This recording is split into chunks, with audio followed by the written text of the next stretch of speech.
A little girl walks into a police station calm alone and carrying a secret. When asked about her missing parent, she simply says, "My dad used to be Special Forces. Now he's just a janitor." The officers laugh until a silent man walks through the door and everything begins to unravel.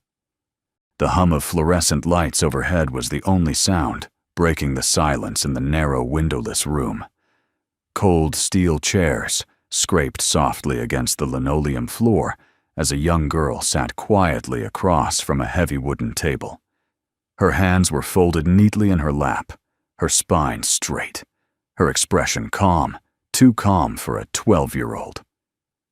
Officer Reeves leaned back in his chair, arms crossed, eyes narrowing. His badge caught a sliver of light from the ceiling, glinting just enough to remind anyone who was watching who held authority here.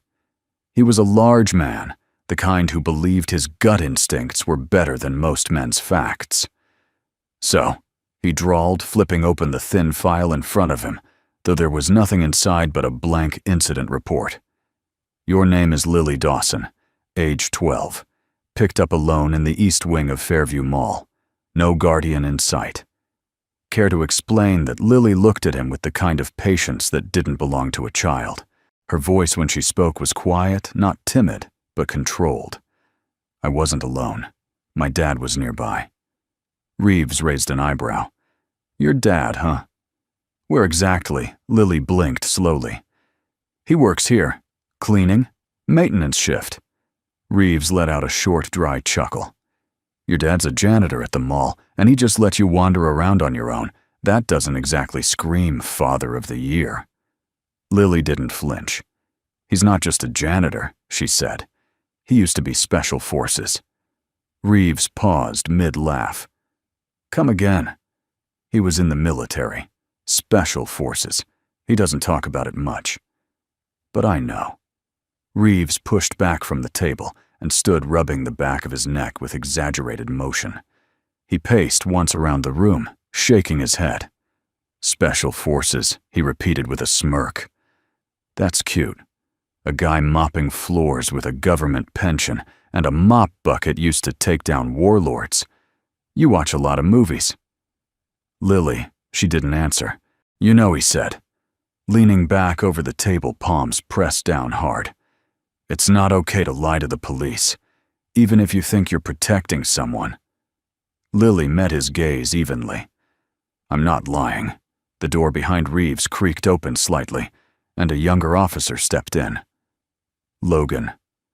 Tall, lean, still fresh-faced enough to be mistaken for a college intern. He gave Reeves a look that suggested the conversation was getting uncomfortable. "She's just a kid," Logan muttered under his breath. Reeves ignored him. "Look, I'm not trying to be the bad guy here," he said to Lily, switching to a more condescending tone. "But we can't just have kids roaming the mall alone.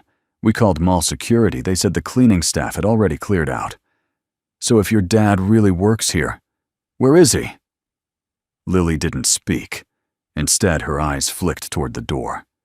Footsteps. Heavy, deliberate, slow. The door swung open fully this time, revealing a man standing in the frame. Tall, broad-shouldered, wearing a faded green work shirt with rolled-up sleeves and dark navy pants, stained with what looked like dust and cleaning fluid. His boots were scuffed. His hands were calloused. A janitor's ID badge hung lopsided from his front pocket. But none of that mattered. What you noticed first was the stillness in his eyes. They were ocean-deep and unmoving, like the man had learned long ago how to watch everything and say nothing. His jaw was squared, his hair long enough to curl at the ends tucked behind one ear. He looked about 35, maybe a touch older, worn not from age, but from use. The kind of wear you saw in tools that had never been idle. He stepped into the room without a word. His gaze dropped to Lily. He crossed the space in 3 silent strides and gently placed a hand on her shoulder. She leaned into him instinctively. Reeves straightened. "And you are?" The man didn't look at him. His eyes remained on Lily for a moment longer before he finally responded. I'm her father. Logan frowned. Name Sir Michael Dawson. Reeves raised an eyebrow, trying not to let his surprise show. And what exactly do you do here? Michael finally looked up. His voice was low smooth and carried the weight of someone who didn't need to prove himself. I clean floors, bathrooms, take out the trash, whatever they ask. Reeves crossed his arms again. That's because your daughter here just told us you were special forces. Michael's lips curled into the faintest smile. Not arrogant, amused. He nodded once. I served, he said. Long time ago. What branch? Michael didn't answer right away. Instead, he looked back down at Lily, gently brushing a strand of hair from her forehead, with a tenderness that didn't match the room. Does it matter? He said softly. Reeves scoffed. Yeah, it kinda does if we're gonna determine whether or not you're making this whole thing up. Michael shrugged. I'm not. Reeves turned toward Logan, who was now at the doorway trying to subtly pull up something on the department tablet. Logan. You running his ID? Working on it, Logan replied. His driver's license checks out. But the military files. Weird. Reeves tilted his head. Weird how Logan hesitated. It's mostly redacted.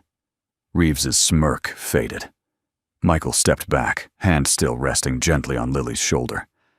I'd like to take my daughter home now, he said. Reeves didn't answer. Neither did Logan.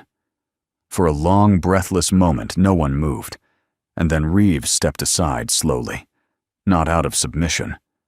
Not yet. But something had changed in his eyes. Lily stood, took her father's hand. As they walked toward the door, Michael turned and gave one last glance toward Reeves. Not a glare. Not a warning. Just a look. One Reeves would think about for a long, long time. The precinct hallway was dimly lit, its walls lined with framed commendations and faded posters reminding officers to serve with integrity. Michael Dawson moved through it like a shadow, silent, slow, and oddly composed, as if the world around him couldn't touch him. His boots echoed softly on the tile, but there was no tension in his gait, no fear, just the measured pace of a man who had seen far worse than institutional gray walls and sharp-eyed men with guns. Behind him, Lily walked with her backpack hanging off one shoulder, quiet as ever, her hand still wrapped around his. She glanced up occasionally, as if checking his face for cues. He gave none. When they reached the front desk, a young officer with short, cropped blonde hair looked up, startled. Sir. This area's restricted. Can I help you? Michael didn't answer. Instead, he reached into his back pocket and pulled out a folded slip of paper, the pink citation they'd given him when they detained his daughter. He placed it on the counter with care, like someone laying down a chess piece. I was told to pick up my daughter, he said. The officer blinked. Name Michael Dawson. The kid typed quickly, his eyes darting between the screen and the man in front of him. After a few seconds, his brow furrowed. One moment. He picked up the phone, murmured something, and then nodded. Officer Reeves will be right out. Michael gave a slow nod of thanks and stepped aside. Lily let go of his hand now and leaned against the wall, her fingers twisting the hem of her sweater. Her eyes flicked toward the camera mounted in the ceiling corner. Then back to her father. Always watching. A long silence. Then the door to the side opened with a hydraulic hiss. Officer Reeves walked in holding a manila folder and chewing something with slow irritation, like he'd just been dragged out of paperwork he didn't want to be doing. When he saw Michael standing there, something flickered across his face. Mr. Dawson, he said flatly. Michael offered no greeting. You're here for your daughter. Michael inclined his head once. That's right. Reeves motioned for him to follow. Let's talk in my office for a second. Michael didn't move. I'd like to leave with my daughter now. Reeves narrowed his eyes. I just have a couple of questions. Standard protocol. Lily stepped forward, but Michael placed a hand gently in front of her. His tone remained calm. If you have questions, I'll answer them here. Reeves glanced at the desk sergeant, then back at Michael. He was trying to assert control again, the natural reflex of a man used to holding rank. But something about Michael's stillness made it hard. It wasn't defiance. It was deeper than that. It was unshakable. Reeves cleared his throat and opened the folder. Your military record. The one we could access anyway. Honorable discharge. No priors.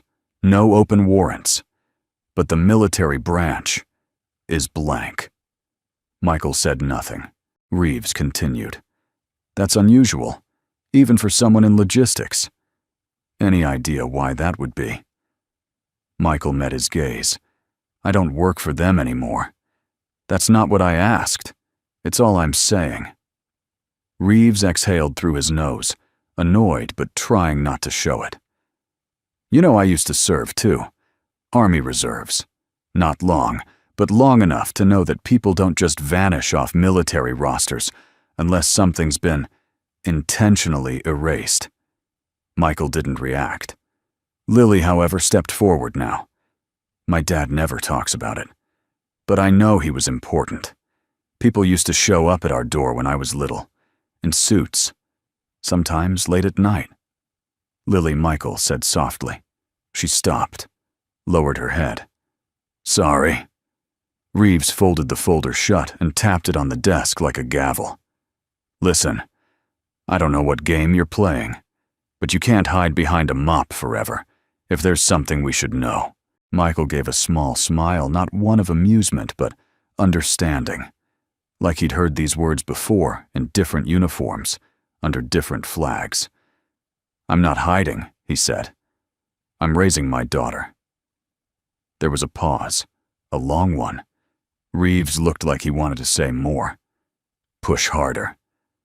But something in him pulled back. Maybe it was Lily's eyes. Maybe it was the stillness that radiated off Michael like quiet heat. Or maybe it was the growing itch at the back of his mind that this wasn't just another case of a working-class dad with delusions of grandeur. The air in the room felt heavier now. Suddenly, a younger officer walked up Logan holding a printed sheet. His voice was low, cautious. Sir, you should take a look at this. Reeves took the paper and scanned it. His jaw tightened. This from HQ just came in. We ran his name through archived military intel systems, not the civilian ones.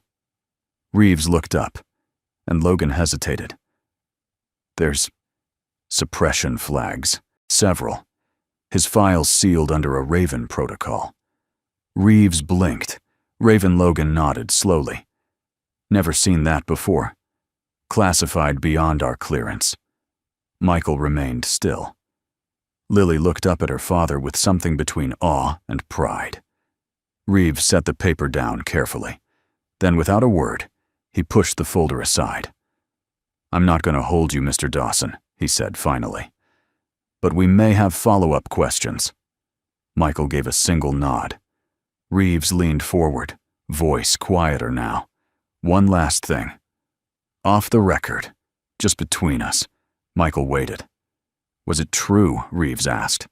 What she said, special forces. Michael paused. His eyes drifted toward Lily, then back to Reeves. And then with the softest of smiles, you wouldn't believe me if I told you. He turned, gently guiding Lily toward the door. They walked away without another word. But behind them, the silence said more than anything ever could. The precinct always smelled faintly of burnt coffee and toner, but to Officer Logan, it now smelled like a mistake. He sat at his workstation, eyes fixed on the glowing monitor as lines of text scrolled across the screen.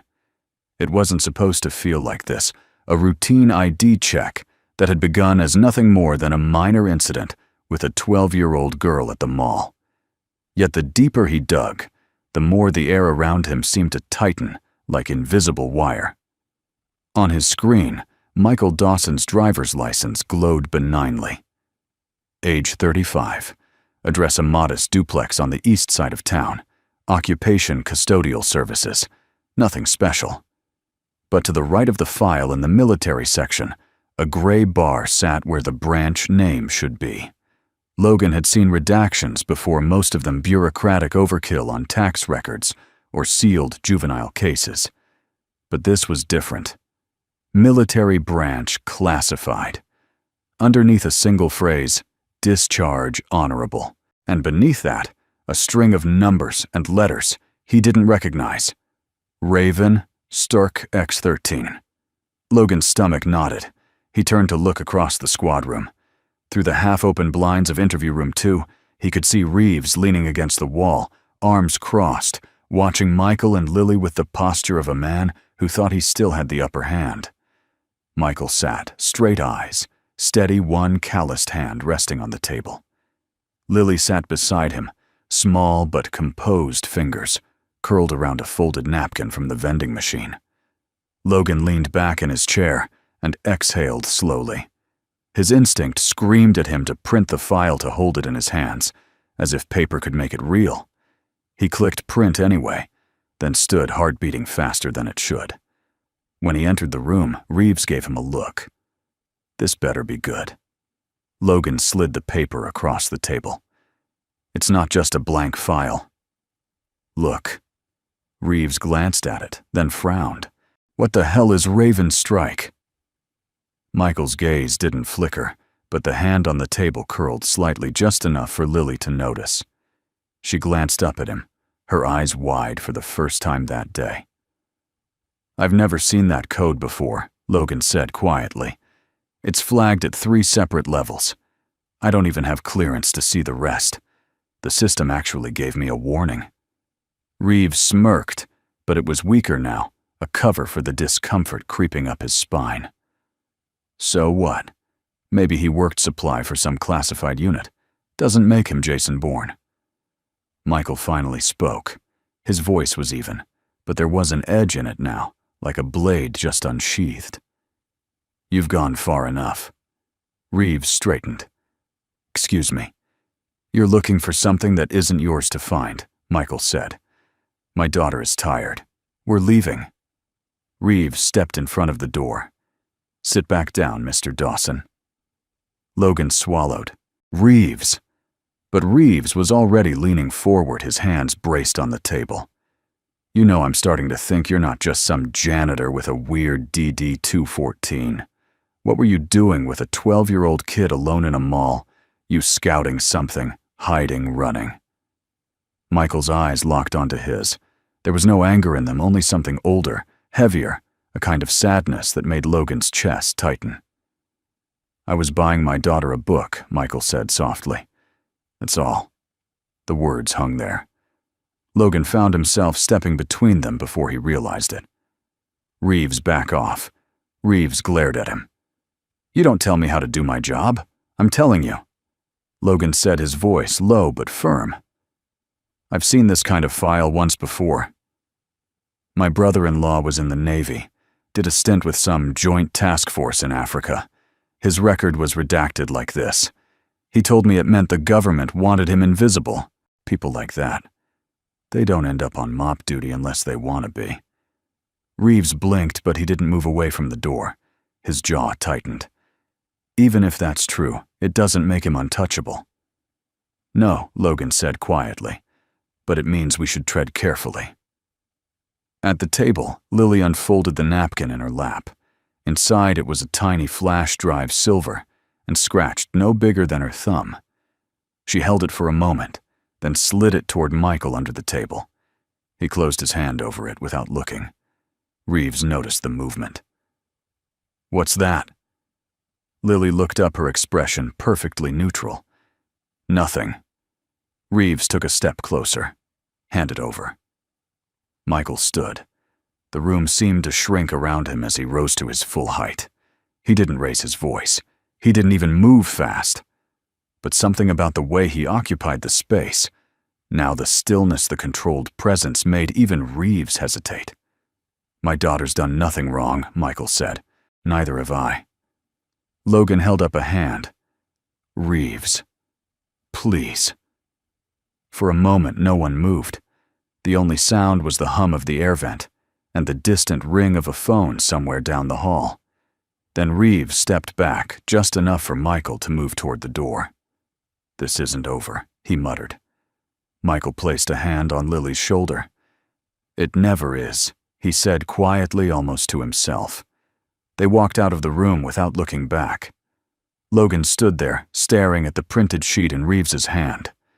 The letters Raven Sturk X13 seemed to burn into the paper.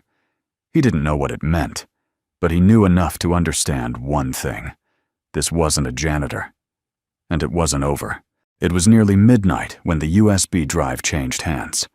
The Fairview Police Department had quieted to its usual after-hours hum. Phones barely rang. Most of the officers had gone home. The ones who remained shuffled paper, sipped lukewarm coffee, or stared at monitors showing nothing unusual, just ordinary lives in motion caught from overhead angles. Except, this night wasn't ordinary. Behind the front desk, Officer Marla Hughes adjusted her glasses as she typed up an incident report. A seasoned patrol woman in her 40s, Marla wasn't easily rattled.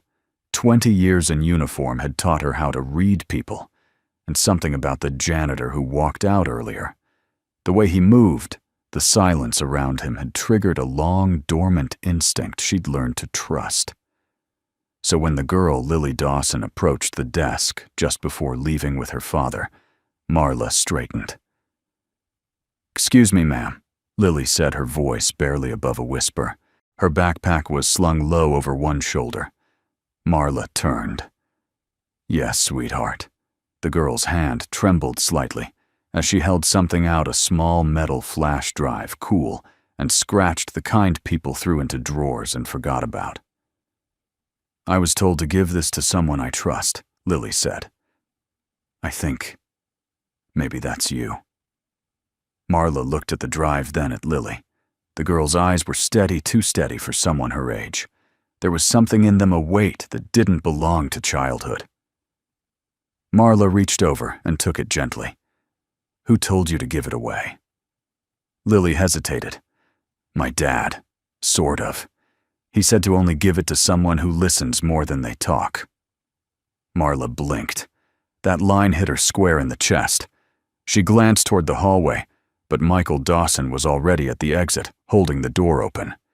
His eyes met Marla's for a second. Nothing threatening. Nothing pleading. Just trust. She nodded almost imperceptibly, and he disappeared into the night. Marla turned the flash drive over in her hand. No label. No markings. Just a faint scratch near the edge that almost looked like a triangle with two wings. She plugged it into the secure auxiliary terminal, the one unconnected to precinct servers used for testing video footage or checking found devices. The screen blinked once, then a single audio file appeared. X33. Termination. Final.wav. Marla clicked it. A man's voice filled the air, raspy American, mid-40s, but calm. Measured. Like someone who'd given briefings before missions that no one ever came back from. Raven Strike Day 7. All intel confirmed. Operation Burn Phase initiated. Agent X13 has executed final extraction. Civilian losses minimized. Agent X13 compromised during exfil. Mission success 94%. Directive completed. Termination protocol initiated. Agent X13 deceased. Raven Strike ends here. The recording cut off, then silence. Marla's fingers hovered over the keyboard, frozen. Her mouth had gone dry. The file wasn't long, maybe 40 seconds. But it pulsed with something heavy, something buried. She'd never heard of Raven Strike, never heard of Agent X13. But she had heard voices like that before, back when she worked Joint Base Security near Camp Pendleton. They didn't give briefings like that to ordinary soldiers. She reached into her locker, pulled out her personal phone, and opened her encrypted messaging app, one she hadn't used since her ex-boyfriend, Charlie, left military intel for freelance investigative journalism. She recorded a quick message. "Need you to listen to this. Urgent. No questions right now." Then she copied the file onto her old burner USB, and slid it into a padded envelope. It took her 3 tries to write the address right. Charlie moved around a lot, but when she was done, she sealed the package, stamped it, and dropped it in the department's outgoing mail bin under the cover of an evidence log form. She didn't sleep that night. 4 states away in a dim apartment above a bar in Alexandria, Virginia, Charlie Nguyen cracked open his mailbox the next afternoon and found the envelope. He'd just come off a 2-week trip to Kiev for an off-the-record NATO piece and was still jet-lagged and grumpy, craving black coffee and aspirin. He almost tossed the package aside until he saw the return code on the envelope. MHFPD, Marla Hughes, Fairview Police Department. He frowned. Marla hadn't contacted him in over a year, not since the last time he tried to get her to comment on a whistleblower case involving DoD procurement. He tore open the envelope, found the USB inside, and plugged it into his old ThinkPad. It booted up with a wheeze. Then the audio played. And when it finished, Charlie sat completely still. It wasn't just the content of the message that disturbed him. It was the name Raven Strike. He hadn't heard that code name in a decade, not since a series of sealed operations along the Pacific Corridor, black ops so far off the record that even the people involved barely remembered they happened. He opened a drawer and pulled out his private files, hard copies, maps, old burner phones, field notes, and printed redacted PDFs. He flipped through until he found the one marked SHDW Arrow, X13. His hands trembled. At the top, a line once censored with thick black ink had partially faded from time and pressure. You could just barely make out the phrase, Agent XR13 Michael D. He didn't need to read the rest. Charlie stood up and turned to his window. Below, traffic moved normally. Pedestrians sipped coffee and checked their phones. But he knew the surface was a lie. Someone was walking among them. Someone erased. He picked up his phone and typed a single message to Marla.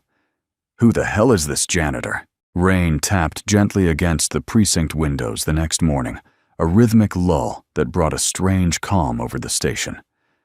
Officer Reeves sat at his desk, stirring a coffee that had long gone cold. The buzz from the previous day had faded, but something inside him hadn't settled. It wasn't just the redacted files or the strange voice on the audio Marla had played for him off the record. It was the way Michael Dawson had looked at him, not with arrogance or fear, but with a knowing silence. Like a man who'd read the final chapter of a book Reeves hadn't started yet. Logan stepped in with a report folder in hand, damp from the drizzle outside. His usual chipper demeanor was muted, shadowed. He placed the folder on Reeves's desk. "Still nothing from military channels," he said. "Requests are bouncing back with unavailable or not recognized." "That file we saw yesterday? It doesn't exist anymore." Reeves raised an eyebrow. "You mean it's been deleted?" Logan shook his head. "No. It's like it was never there to begin with. The ID number, the Raven Strike reference gone. Not even in backup caches." Reeves leaned back in his chair, exhaling through his nose. "That's not standard." "Not even close," Logan agreed. "It's like someone scrubbing the air behind him." Reeves stared at the folder, but didn't open it. His gut told him they were wading into waters they weren't meant to swim in. Still, part of him burned the old detective itch that didn't believe in ghosts or vanishing files. "You think he's dangerous?" Reeves asked. Logan hesitated. "I think he was dangerous. But now, he just wants to be left alone." Reeves looked unconvinced. Just then, the precinct phone rang. Not the regular line, the encrypted internal line used only for government-level comms. The red one. The one they never expected to ring. Marla at the front desk glanced at it, as if it were a snake suddenly coiled and hissing. Slowly she picked it up. "Fairview PD," she said cautiously. A moment of silence. Then a voice, deep, male, measured. "You're speaking to someone who doesn't officially exist," the voice said. I need you to listen very carefully and repeat nothing of what I say. Not to your partner, not to your chief, not to your priest." Marla's eyes darted toward Reeves, who stood frozen. "Who is this?" she asked, her tone firm but calm. "The man you encountered yesterday. Michael Dawson must be left alone. No further attempts to access his file, no surveillance, no follow-ups, no questions." Marla narrowed her eyes. "On whose authority, the voice said is a dangerous word. Let's just say this request comes from the part of the government that isn't printed on paper." Marla's throat tightened. "And if we don't comply?" she asked. There was a brief pause. Then, coldly, "Then your department will experience a cascade of investigations, subpoenas, shutdowns, and reputational collapse so complete it will feel like an act of God. All for reasons no one will be able to trace." Click. The line went dead. The silence that followed was deafening. Reeves walked over slowly. "Who was that?" Marla stared at the receiver in her hand. Her mouth opened, then closed again. "Someone who doesn't bluff." Meanwhile, in a modest townhouse on the edge of Fairview, Michael Dawson stood by the window, sipping tea in silence. Lily sat at the dining table behind him, sketching quietly with colored pencils. She was drawing a hawk wings, spread wide, hovering over a shadowy field. Michael glanced back at her every few minutes, but his mind was elsewhere. The flash drive was gone now. That piece of the past had finally taken flight. He didn't need confirmation to know the ripples had started. His phone buzzed. An old model. No smart apps. No GPS. Just a prepaid number buried in a box, since they'd moved to Fairview. He picked it up and answered. "You lit a fuse," a voice said, gravelly familiar. Michael didn't flinch. "I didn't strike the match. You think Raven's strike stays buried forever? You think they'll just let you walk away? They did. Until now." A long pause. "I got a call this morning," the voice said, "from someone higher than me. They're nervous. You made noise even if you didn't mean to. That file your girl handed off, it reached the wrong kind of journalist." Michael didn't answer. "They told me to warn you. Stay silent, stay gone. This isn't a threat, it's a favor." Michael's voice was low. "You think I don't know that? Then why stir it? I didn't. But someone else did." He looked back at Lily. "Then get out," the voice said. "Change names. Burn the house. Fade again." Michael hung up. He stood there for a moment unmoving, letting the silence settle around him. Then he turned back toward Lily. She looked up at him and smiled, innocent, pure, untouched by the storm circling them. But storms never ask for permission. Back at the precinct, Logan stared at the wall, his hands in his pockets. "You think he's watching us?" he asked quietly. Reeves didn't answer, because he already knew the truth. Michael Dawson wasn't watching them. He was 10 steps ahead. The security room at Fairview Mall wasn't built for secrets. It was built for shoplifters. Rows of flickering monitors lined the cramped space, each showing a different corridor escalator, food court, or parking-level digital eyes that never blinked. The air smelled faintly of instant noodles and old coffee grounds, and the hum of machinery formed a dull, endless backdrop. Security Officer Pete Wallace had been working this room for 6 years. Middle-aged, balding, and perpetually suspicious of teenagers in hoodies, Pete had long since grown numb to the monotonous parade of retail mischief. But tonight was different. Tonight, someone had asked for something very specific. "Rewind footage from Corridor 6, Logan said, standing behind Pete's chair. "From yesterday afternoon. Around 3:40 p.m., Pete grunted, fingers clacking across the dusty keyboard. That the janitor guy Logan didn't answer. He was still trying to process everything. The voice on the encrypted line, the wiped file, the untraceable call to Marla, and the way Michael Dawson had simply been there like a ghost in coveralls. The footage played. static, then clarity. They watched as a frail, elderly woman with a red shopping bag stepped off the escalator in Corridor 6. She looked up, then stumbled. Her cane slipped. She lost her balance and began to fall backward toward the hard tile floor. Then, flash.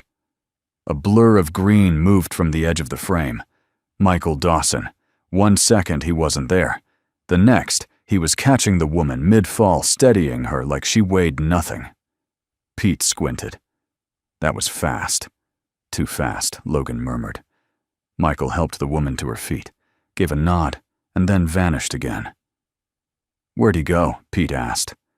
Logan leaned in. Rewind, frame by frame. Pete did, and it got stranger. Michael's entrance into the frame wasn't just fast, it was impossibly fast. From the timestamp, he moved 20 feet across open space in less than half a second. No running start. No blurred buildup. Just appeared. Pete blinked. That can't be right. Maybe there's a glitch. Try camera 7, adjacent angle. Pete switched feeds. Same moment. Different view. This time, Michael came into view only for a blink, moving past a display window. His form distorted like the frame couldn't keep up with his motion. He passed a shopper who turned around a beat too late, as if sensing wind where there shouldn't be any. Logan leaned closer. Pause. Zoom in. The still frame showed Michael's face calm, focused, not even winded. His hand was reaching for the woman's arm before she had fully tipped. This was instinct, Logan whispered. No hesitation. No calculation. He knew exactly where to be. Pete gave a low whistle. That's some John Wick crap. Logan straightened, unsettled. Run a movement trace, he said. Track him from camera 6 to wherever he went after. Pete typed. Nothing. Camera after camera turned up blank. Michael wasn't on the next feed, or the next, or even in the parking lot footage. He just disappears, Pete said. That's impossible. Logan didn't respond, because he was starting to believe it wasn't. Down the hall, Marla Hughes sat at her desk, staring at a manila envelope she hadn't mailed. It was a duplicate. A second copy of the flash drive Lily had given her, one she hadn't had the nerve to destroy. It sat in her drawer untouched. But now, with every passing hour, it felt like a live wire humming beneath her feet. She opened her email. A new message blinked at the top of her inbox. No subject, no sender. Just a timestamp. Attached a single audio clip. With trembling fingers, Marla clicked play. This is a courtesy reminder. The same cold voice from the warning call said. You are being watched not because you are enemies, but because you are too close to the fire. Some things are meant to remain shadows. We strongly suggest you step back. For your safety. For your families. Marla's blood ran cold. The screen flickered. For a brief second, barely perceptible, the image of her daughter's elementary school blinked onto the screen before returning to her inbox. She slammed the laptop shut. In a quiet living room on the other side of town, Lily sat cross-legged on the couch, sketchpad in hand. She was drawing again, her focus sharp, her movements swift. This time, she was sketching a hallway. Long, empty, lined with flickering mall lights. In the center, a man stood with his back to the viewer, a mop in one hand, a folded flag in the other. And around him, drawn faintly in pencil, were dozens of eyes peering from the walls. Michael walked in, carrying a bowl of soup, and placed it gently beside her. You should rest, he said. Lily looked up. They're starting to notice, aren't they? Michael hesitated, then nodded. They always do, he said softly. Lily glanced at her drawing again. Are they going to come after us? Michael knelt in front of her, gently taking the sketchpad from her lap. No, he said, because we won't give them a reason. But what if they already think we're a reason? Michael looked away just for a moment. Then he whispered, Then we remind them why they chose to forget me. Back at the precinct, Logan stood staring at the paused frame of Michael catching the old woman mid-fall. His mind raced with questions. Why the redacted file? Why the suppressed call logs? Why would someone capable of this vanish into a janitor's uniform? And then it hit him. Because Michael Dawson wasn't trying to hide from danger. He was trying to protect the world from himself. The precinct's break room had never been this quiet. A half-empty pot of coffee steamed unattended. The vending machine's hum was the only sound cutting through the silence. Officer Logan sat at the small table, elbows on the chipped surface, flipping a pencil between his fingers. Across from him, Lily Dawson sat calmly, feet dangling from the chair. Her backpack rested beside her, scuffed, but neatly zipped. She was sipping apple juice from a plastic cup, eyes scanning the room, absorbing every detail like a silent recorder. Logan tried to break the tension with a half-smile. "You like drawing, huh?" Lily nodded once. "Helps me think." He hesitated. "What do you think about your dad being special?" She looked up at him, not with offense, not with pride, just a flat, honest gaze. "He's always been special," she said. "You just didn't see it." Logan leaned forward slightly, lowering his voice. "Can you tell me more about what your dad used to do before?" All this, Lily didn't speak for a long moment. Then she reached into her backpack and pulled out a folded piece of paper. It was aged at the edges, like it had been unfolded many times. She opened it carefully. On it was a drawing hand-sketched rough, but detailed. A room. Stark, clean. Surrounded by reinforced glass. In the center, a metal chair sat behind a thick pane, like the kind used in high-security interrogation facilities or nuclear command bunkers. The figure inside the glass was familiar square shoulders, broad chest, long hair tied loosely at the back. It was Michael, and he was seated, eyes forward, alone. "What is this?" Logan asked, frowning. Lily pointed to the chair. "It's where he used to sit. Behind the glass. That's what he called it." Logan looked confused. "You mean like an office?" Lily shook her head. "Not exactly." "Then, what?" She lowered her voice to a whisper. "It's the place where people decided if someone else lived or died." The words hung in the air. Logan felt a chill crawl up his neck. "Who told you that?" "My dad," she said. "Once. When I was little. He said it wasn't a good place, but sometimes good men had to sit there. So, worse men couldn't." He sat back, slowly staring at the drawing. Before he could ask another question, a woman's voice spoke from the doorway. "I've heard that phrase before." Logan turned. Standing just outside the break room was a woman in her late 50s, short silver hair, tucked under a navy rain hat clipboard. In hand, ID badge, clipped to her coat, Margaret Nielsen, CPS liaison. She stepped into the room, eyes locked on Lily's drawing. "I used to be a Navy psychologist," she said. 12 years. Camp Pendleton, then Anacostia. I did evaluations for covert units. Heard all kinds of phrases coded language soldiers used for things they weren't allowed to say outright. She pointed to the drawing. The glass was what some of them called strategic kill rooms, remote operation centers, facilities where elite officers authorized drone strikes, covert terminations, asset erasures. The chair. "That's not just for observation. That's command." Logan blinked. "You mean Lily's dad?"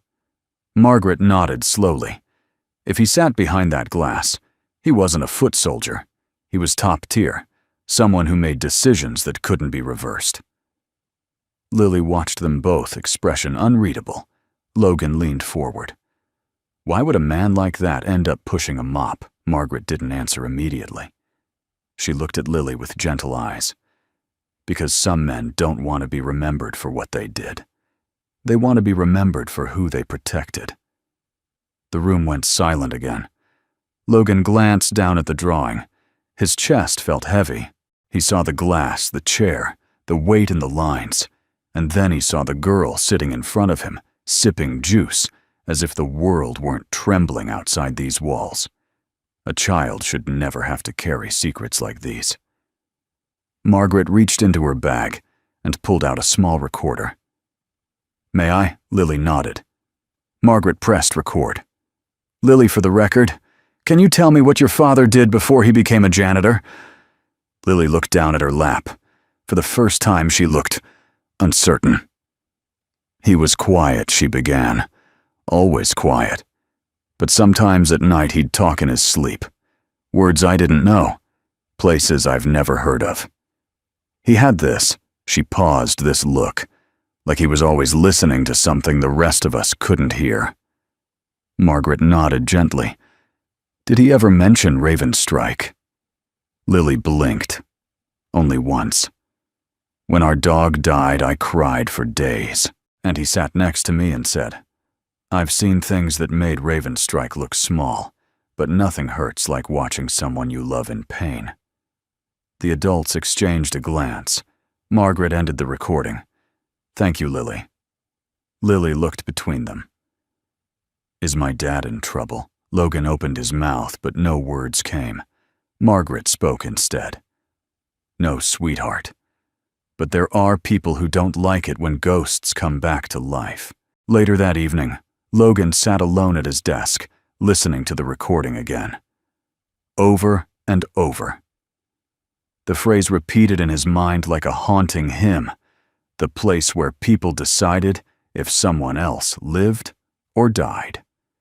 He stared at Michael Dawson's file, the one they had printed before it vanished, redacted, blank. And yet in that blankness was something terrifying. Power, regret, silence, and choice. He looked up as the door creaked open. Lily stood there holding a new drawing. This time it was a folded flag, clutched in the hands of a man with no face, just shadows. Around the figure, faceless agents stood at attention, saluting the unseen. She placed it on Logan's desk and turned to leave. No words, just art, just truth. It was 9:42 a.m. when the man in the gray suit walked into Fairview Police Department. No one saw him pull into the parking lot. No one saw him enter through the front. One moment the lobby was empty, and the next he was standing at the check-in window like he'd materialized from thin air. His suit was crisp, tailored, military cut, dark gray with a subtle crease that never dared fold. A pair of aviator sunglasses rested firmly on his face, though it was overcast outside. His shoes were polished like mirrors, and his hair, jet black with a single streak of silver at the temple, was regulation short. On his hip, barely visible under the jacket, was a holstered sidearm. Standard issue if you knew what to look for. And around his neck, tucked neatly beneath his tie, was a small rectangular badge on a black lanyard. The badge read only 3 letters. JAG, Judge Advocate General, Military Law. But the man who wore it wasn't here to read rights. He was here to pay respect. Marla Hughes blinked as she looked up from her desk. "Can I help you, sir?" "I'm looking for Michael Dawson," the man said. His voice was quiet, controlled, almost polite, but there was no mistaking the command in it. Marla hesitated. "May I ask what this is regarding?" The man reached into his inner pocket and withdrew a document, crisp, folded once. He laid it flat on the counter. "Clearance level Omega Black."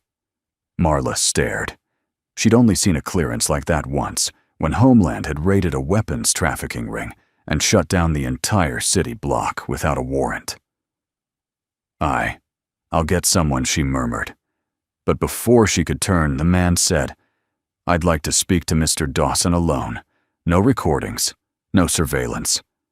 Sir, this is a police station and this is not a request."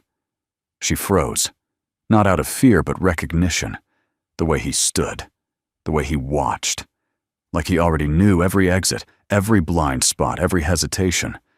He wasn't just military, he was command, Michael Dawson was mopping the West Wing hallway when the knock came. It wasn't loud, just 2 soft raps against the wall behind him. He turned slowly. The man in the suit stood at the far end of the corridor, arms folded, eyes hidden behind mirrored lenses. They didn't speak at first, just looked at each other. Then finally, the man stepped forward and removed his sunglasses. Beneath them were sharp eyes, steel gray, calculating, but laced with something else. Regret. "Hello, Commander," he said. Michael tilted his head. "Haven't heard that name in years." "I know." The man extended a hand. Michael didn't take it. Instead, he leaned the mop against the wall and crossed his arms. "You're early," he said. "I thought they'd send someone after the second leak, not the first." "I'm not here on orders," the man replied. "I came on my own." Michael raised an eyebrow. "That badge says otherwise." The man slipped it back beneath his coat. "Window dressing. I came because I owed you a salute." That made Michael pause. A long silence passed. Agent Dawson, the man, continued. "Do you know how many people are alive because of Raven's strike?" Michael's jaw tightened. "Too many to count. Too many I can't remember. And some I wish I could forget." "They declassified part of the file last year," the man said. "A few lines. Enough to honor Agent X-13's memory. But your name never made it in." That was the point, Michael said. "Shadow Arrow doesn't get a plaque." The man nodded. "You saved people who'll never know your name," he said. "You erased threats no one else could even pronounce. You lived behind glass, making decisions that broke most men in days. But here you are, mopping a floor, raising a daughter, hiding from ghosts." "I'm not hiding," Michael said. "I'm choosing." The man smiled faintly. "You always were the only one who could walk away." He stepped back, then reached into his coat and pulled out a small black box. "I brought this," he said. "It's yours." Michael didn't move. The man placed the box on the windowsill and stepped away. Then he stood tall, back straight, feet together, and he saluted. Not the kind of salute you gave a superior, the kind you gave a legend. Michael said nothing, just nodded once. The man turned and walked away. No words of farewell, no promises, just silence. Back in the security office, Logan and Pete watched the footage live. "No audio," Pete muttered. He requested it cut. Logan leaned in. "Do we have a clear shot?" Pete zoomed the feed. There it was. Michael and the suited man standing face to face. No anger, no handcuffs, no threats. Just respect. And then the salute. Logan blinked. "I'll be damned." Pete whistled low. That guy wasn't just some pencil pusher. You could feel it through the screen. Logan leaned back in his chair. He felt something shift deep inside him, like the final piece of a puzzle had snapped into place, not to reveal a picture, but to admit there was something bigger than a picture could hold. Hours later, long after the visitor had gone, Michael walked into the staff locker room. He sat alone on the bench and opened the black box the man had left behind. Inside, nestled in a foam cutout, was a silver pin, the shape of an arrow, curved like a crescent moon, with a raven's wing behind it. The emblem of Shadow Arrow, his old unit. The kind of pin that was never given, only earned. He held it for a long moment, then closed the box and walked away. It was well past midnight when Logan finally crossed the line. The precinct was quiet, most lights dimmed, most desks empty. The rain outside had turned into a steady downpour, tapping against the windows like a ticking clock. Somewhere down the hall, the janitor's mop bucket creaked and wheels rolled softly over tile. But Logan wasn't listening to that. He was listening to the buzz of classified firewalls and encrypted government databases whispering back at him, "You shouldn't be here." He knew the risks. Accessing internal servers through backdoor protocols was grounds for immediate suspension. Possibly worse, But after everything he'd seen, the footage, the missing files, the salutes, the warnings, Logan had reached a place beyond fear. He needed to know, and that need had teeth. He hunched over his terminal in the corner of the IT sub-room where the department's secure line plugged into federal systems. His access wasn't top level, but with a few tricks he picked up during a summer internship at DARPA's civilian outreach, he knew how to walk the edge of the net without tripping the wire. He entered Dawson's case number, the one they used when Lily was first brought in. At first, nothing came up. The screen showed only a blinking cursor and the words, "File archived in active record." But Logan knew how to look past the surface. He dove deeper. A few keystrokes. A code he wasn't supposed to remember. Then, click. Something opened. Not a personnel file, not a criminal record. An internal memo. From Department of Defense, Strategic Intel Division, to Select Law Enforcement Oversight Protocol Unit, Subject Risk Management, Omega Level Asset Exposure, Clearance Tag, Black Raven, SHDW Arrow, date 3 days ago. Logan's heart started pounding before he even read the body. Should the individual formerly known as Michael Dawson be publicly identified or detained, there is a statistically modeled 72.4% risk of cascade protocol failure involving multiple retired Omega-level operatives. Such exposure would compromise current and former assets embedded in volatile regions. Additionally, there exists a psychological threat vector.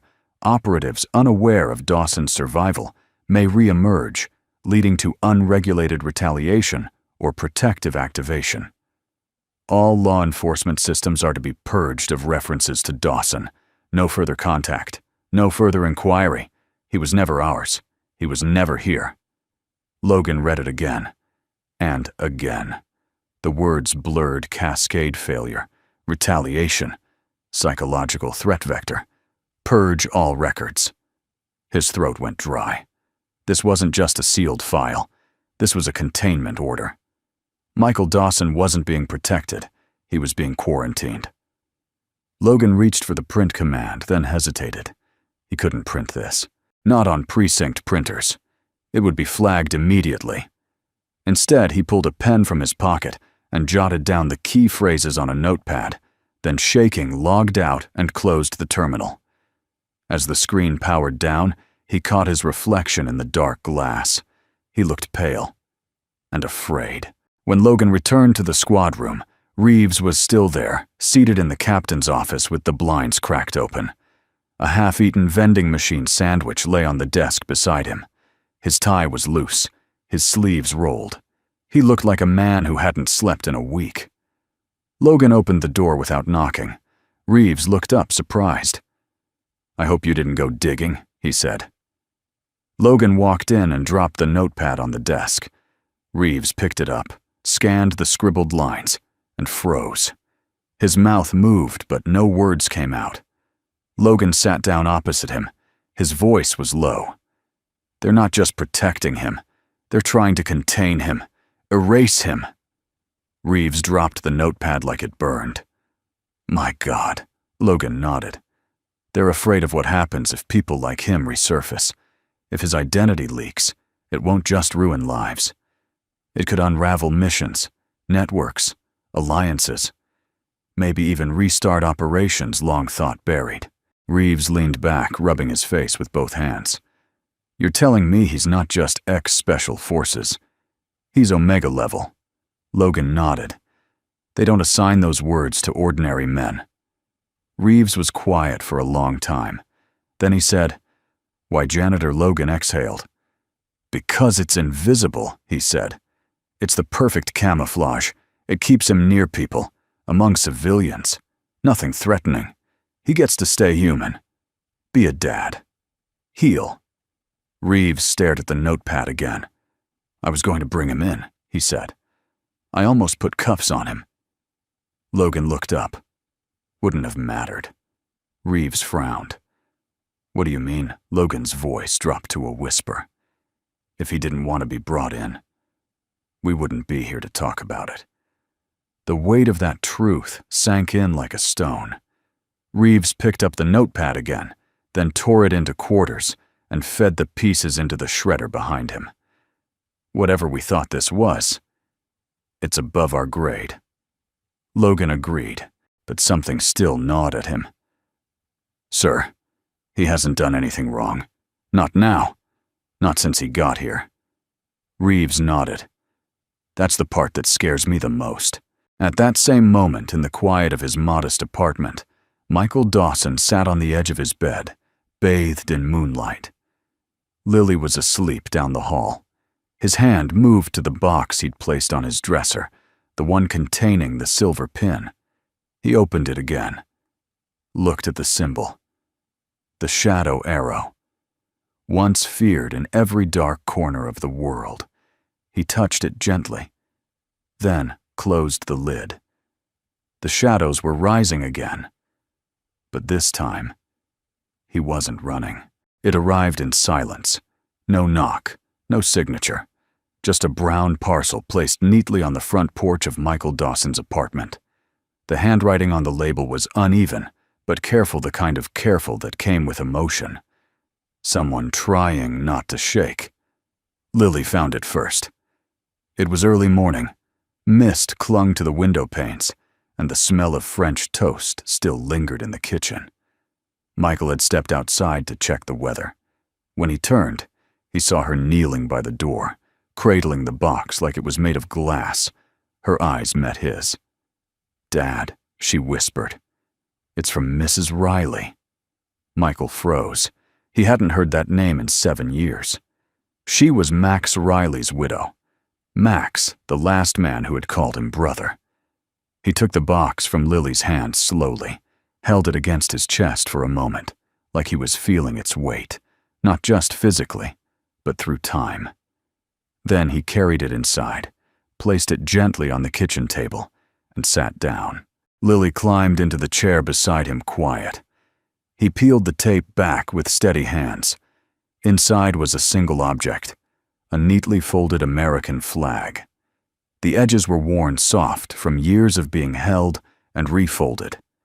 The stars had faded slightly, and a tiny corner was stitched in darker thread, a repair made by hand. Beneath the flag was a note written in slanted cursive. He made me promise. If anything ever happened to him, I was to return this to the only man he trusted more than himself. He said you'd understand. Michael closed his eyes. His fingers curled gently around the folded fabric. He could still remember the day it was given to Max. The ceremony had taken place behind an embassy in Bogota, unacknowledged, unofficial, and entirely off the books. No medals, no bugle. Just the silence of ghosts and an oath passed between men who had seen too much. Who was Max? Lily asked softly. Michael didn't answer right away. Then, without looking up, he said, "He was my shadow, my mirror, the man who kept me human when everything around us wasn't." Was he a soldier too? Michael nodded. But he was more than that, he said. He was the one who stayed when others ran, who held the line when there was nothing left to hold. He lifted the flag. When he died, a part of me went with him. Lily reached over and touched the corner with the hand-stitched thread. What happened to him? Michael swallowed. There was a mission, he said quietly. Colombia. Cartel stronghold. Not supposed to be recon, but they sent us in with minimal intel. Max volunteered to breach first. Took fire before he even cleared the gate. He kept shooting, until the rest of us got out. He paused. Then the building came down. Lily's eyes shimmered. You tried to go back. I disobeyed a direct order to try, Michael said. But it was too late. All they found was this flag. He laid it back down on the table. That's why I left. Why I became. This, he gestured around the modest room, the mop, the old boots by the door. Because there's only so long you can serve before service starts erasing you. Lily was silent for a long time. Then she slid off her chair, walked to the coat rack, and pulled something from the pocket of Michael's work jacket. A folded napkin. Inside a Polaroid. It showed a younger Michael Max beside him. Both in worn fatigues, dirt-smudged, sunburned. They weren't smiling, but their eyes said everything. Loyalty. Survival. Brotherhood. Lily placed the photo beside the flag. "I found it in your pocket 2 years ago," she said. "I kept it. Just in case." Michael looked at her. His eyes weren't wet, but they shimmered. "You shouldn't have had to carry that." She smiled gently. "You shouldn't have had to carry it alone." Later that day, Officer Reeves sat alone in the precinct's report room, organizing the last of the case files from the Dawson incident, or what was left of them. Most of the documents were shredded now, digital records purged. Only his own handwritten notes remained, ones he hadn't had the heart to destroy. He flipped to the last page. It simply read, "We almost arrested a man who built the wall others hid behind." Then his phone buzzed. A message from the front desk. "There's a young girl here asking to see you. Says she has something to give you." He walked out into the lobby. Lily stood there, backpack slung on one shoulder, wearing a denim jacket and holding something wrapped in parchment paper. Reeves frowned. "Hey, kiddo. You okay?" She nodded and handed him the bundle. He unwrapped it slowly and found the flag. His breath caught. "I thought this belonged to your father," he said. "It did," she replied, "but it was given to his friend Max first. My dad said Max gave his life for others, that it's our job to make sure people like Max aren't forgotten." She looked him straight in the eyes. "I want you to keep it, not because you're a cop, but because you stayed long enough to see the truth." Reeves didn't speak. Couldn't. He folded the flag again, this time with reverence, and placed it gently against his chest. "Thank you," he said hoarsely. As Lily turned to leave, Reeves called after her. "Your dad. He's not just a hero. He's the reason some of us remember what it means to be one." Lily smiled, then walked out into the sunlight, leaving behind a room that no longer saw a janitor, but a legacy. The car that pulled into the precinct's lot wasn't marked. No government plates, no tinted windows. Just a clean charcoal gray sedan, unassuming, silent, forgettable by design. But nothing about the woman who stepped out of it was forgettable. She wore a slim-cut blazer over a dark blouse, heels that clicked like clockwork on the wet pavement, and carried no briefcase. Her presence alone suggested rank, not the loud kind, but the kind that never had to raise its voice. Her hair was tightly pulled back, her stride purposeful, her face calm, controlled. Beautiful in the way a scalpel is beautiful, sharp and unmerciful. Inside the front desk, Officer blinked twice when she handed over a black foil ID card. No seal, no agency. Just 3 letters embedded in the foil, like a shadow etched in steel: CID, Civilian Intelligence Directorate. The badge didn't scan in any known system, and yet every system obeyed. She didn't ask to see Michael Dawson. She asked to see the officers who had seen him. Reeves and Logan sat across from her in the precinct conference room. Marla stood near the door, arms folded, her jaw tight. The woman placed a small device no bigger than a matchbox at the center of the table. It emitted a soft ping and then a green light. A white noise field. "This room is now off-grid," she said. "Everything we say here is inadmissible, unverifiable, and untraceable. For your protection and ours." Logan opened his mouth, but Reeves gave him a glance. "Don't." The woman sat. "My name is not important. You may refer to me as Ms. K." She folded her hands on the table. "Perfectly still. You've recently interacted with an individual operating under the civilian name Michael Dawson. It wasn't a question." Reeves shifted. "We had a minor detainment involving his daughter. That was all." Ms. K looked directly at him. "Incorrect. You ran his name through government systems. You attempted to access restricted records. You followed up on military documents that were explicitly archived under the Omega Clause. She turned to Logan. You attempted to extract a buried memo from strategic intel. Your query triggered 2 alarms at Fort Meade and 1 at Langley. Logan's face flushed. You're not being prosecuted, Ms. K said coolly. Yet. She leaned forward slightly. You are being advised. Reeves raised an eyebrow. Advised of what exactly? Ms. K reached into her coat and pulled out a file, thin black, sealed in a synthetic sleeve. She slid it across the table. On the front, a single word. Forget. Reeves stared at it. You expect us to just erase an active case? There is no case, Ms. K said evenly. There was a child welfare misunderstanding, and a civilian employee was briefly questioned. That's all. And if we disagree, Ms. K didn't blink. You won't. Marla finally stepped forward, voice low but firm. He hasn't done anything wrong. You're not here to protect him. You're here to contain him. Ms. K tilted her head slightly. Contain is a misleading word.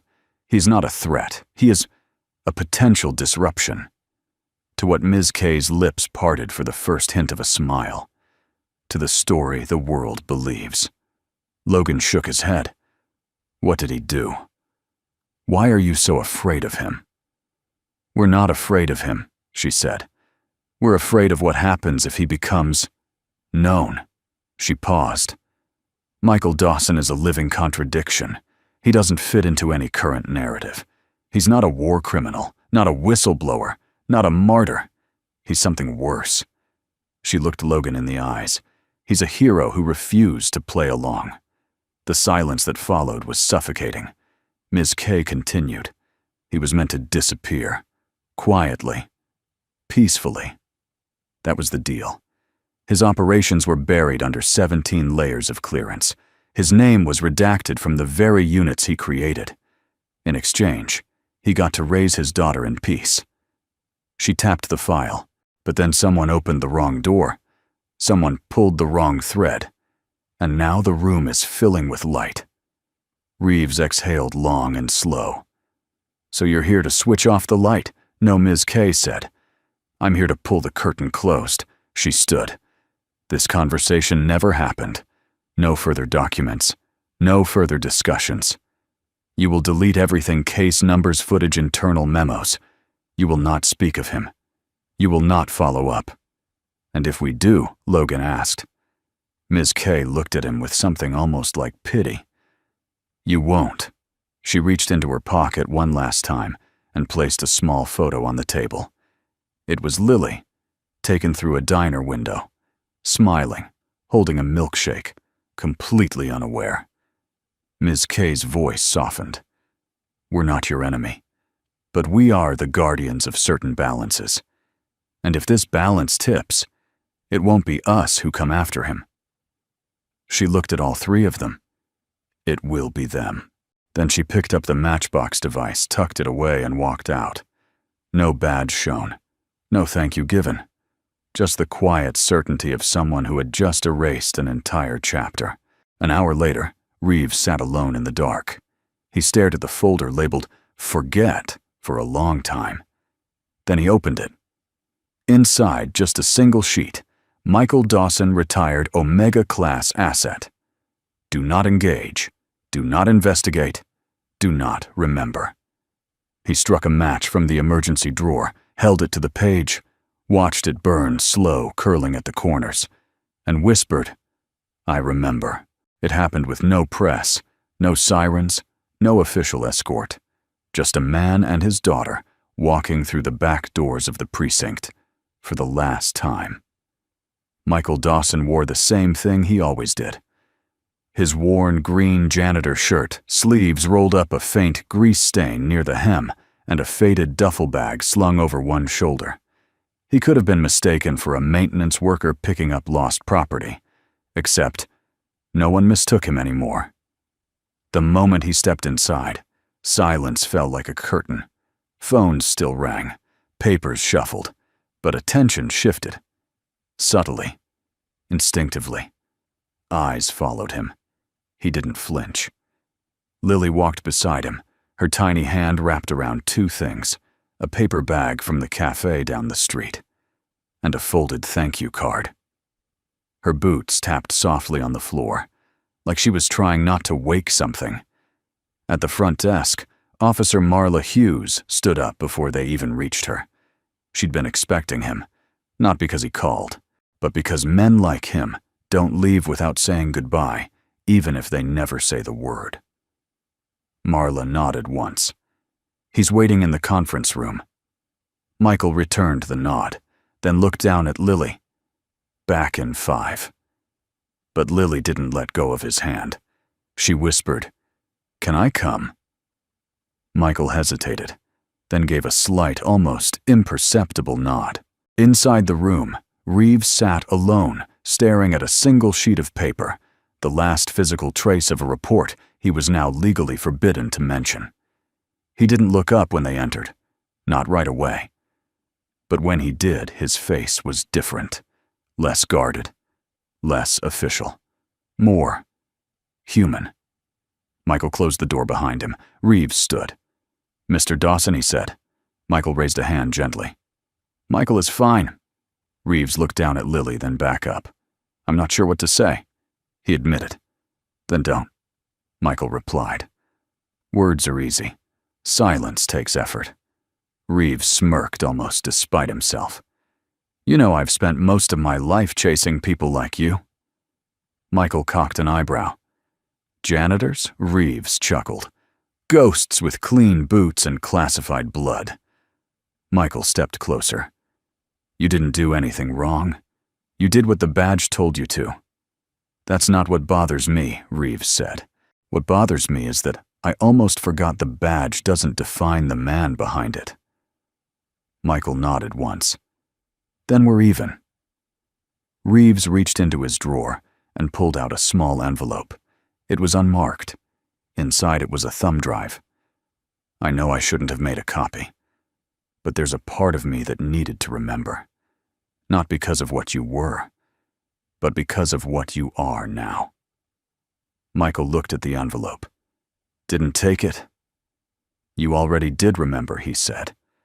"You saw my daughter. You let her leave here smiling."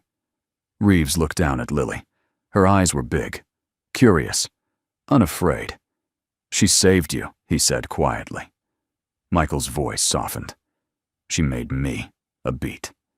Then Reeves asked, while Michael tilted his head, "Because the only thing stronger than war is the reason to survive it." Outside, Logan waited by the vending machines, chewing the inside of his cheek, running his fingers over the coin return slot like it could give him answers. He looked up as Michael approached. "You don't owe us anything," Logan said. Michael gave a small smile. "That's the thing about people who serve. We never think in terms of oh. Just finish the job." Logan nodded toward the exit. "So this is it." Michael looked at the badge on Logan's chest. "You're good at what you do. Keep digging. Just not always into people. Sometimes dig into why they became who they are." Then Lily stepped forward and handed Logan the paper bag. He blinked. "What's this blueberry muffin?" she said shyly. "Dad said, you looked like you skipped breakfast too many times." Logan couldn't help it. He laughed. "A real one." "Thanks, kid." As they turned to leave, Logan called out, "You know, I didn't believe in ghosts." Michael stopped, turned slightly. Logan shrugged. "Now I think some ghosts are just heroes, waiting to be remembered the right way." Michael didn't reply. He just gave a small nod, the kind that ends a mission, and walked away. At the side exit, a young officer stood holding the door open. She wasn't high-ranking, no special clearance, just a fresh academy graduate who had watched all of this unfold from the corners of rooms. As Michael passed, she straightened instinctively. Then, she did something no one expected. She stepped aside, lowered her gaze, and gave him a subtle but unmistakable salute. Not because of rank, not because of fear, because something deep in her gut told her she'd just seen a man who meant something. Michael didn't return the salute, but he did place a hand on her shoulder as he passed. That was enough. The sun was breaking through the clouds when they stepped outside. The rain had stopped. Pavement still glistened. Morning bird song crept into the air like hope. Lily slipped her hand into her father's again. He looked down at her. "You ready?" he asked. "For what?" "For whatever comes next." She smiled. "As long as it's with you." They crossed the street together, disappearing into the waking city. No entourage, no headlines, no trail. Just a father and daughter. And the silence they left behind was louder than 1,000 reports. The envelope arrived on a Tuesday. No name on the return address, no postage mark, no sender. Just a plain craft paper envelope with a single handwritten word on the front, Logan. Officer Logan Reyes found it in his locker. It hadn't been there when he'd started his shift. He was sure of it. He always checked for union notices over time, slips, citations. But now, as the sun dipped beyond the precinct windows and the last cup of coffee cooled on his desk, the envelope sat in his palm, warm like it had just been placed there. He glanced around. No one watched. Still, his instincts kicked in. He walked to the evidence room, turned the lock, and shut the door behind him. Then he opened it. Inside was a single folded sheet of paper. No stamp, no watermark. Cheap stationery. Torn at the corner. He unfolded it slowly. The handwriting was steady, slanted unmistakably male.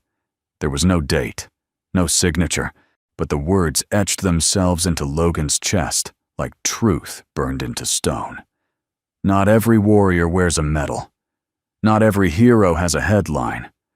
Some men walk through hell not to be remembered, but to make sure others never have to know it existed. We live in a world built on names, ranks, files. But I was none of those things.